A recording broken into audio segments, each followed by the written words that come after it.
Today's journey takes us to the Lakeview Cemetery in Cleveland, Ohio.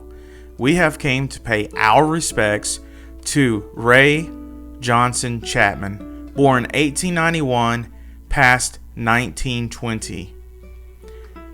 Raymond, or Ray as he was known, was a shortstop for the Cleveland Indians in Major League Baseball. 1920s, baseball was a lot different than it is today. There were no helmets that the players wore. There was no rules regarding the baseball itself, and safety regulations was unheard of. So this is the story of Raymond Johnson Chapman. On August the 16th, 1920, the Cleveland Indians were going up against the New York Yankees, and baseball was very competitive. Ray played shortstop for the Cleveland Indians. The game would remain close. In the 5th inning, a man by the name of Carl Mays, who was known for throwing dirty pitches, and what I mean by dirty pitches, that they used to spit or rub the ball on the ground in dirt so that it would make it harder for the person at bat to hit the ball. At the beginning of the 5th inning, Ray was up to bat and Carl Mays was the pitcher for the New York Yankees. Carl looked at the ball and he spit on it. It's called a spitball.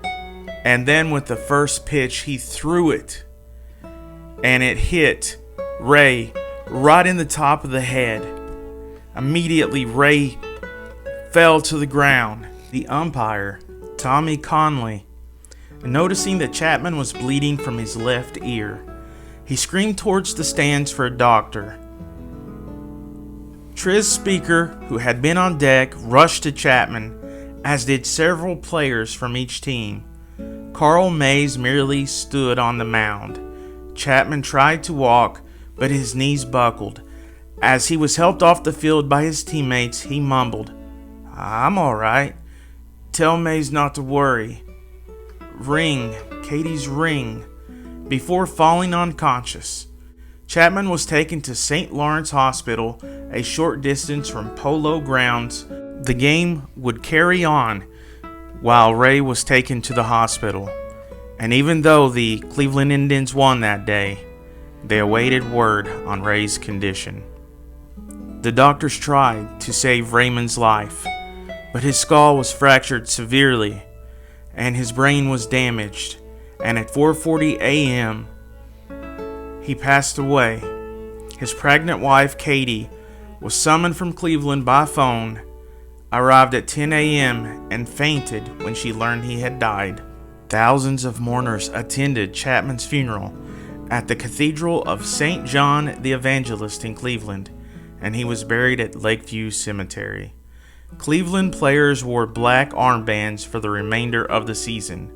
The Indians won the 1920 World Series and dedicated their victory to Chapman.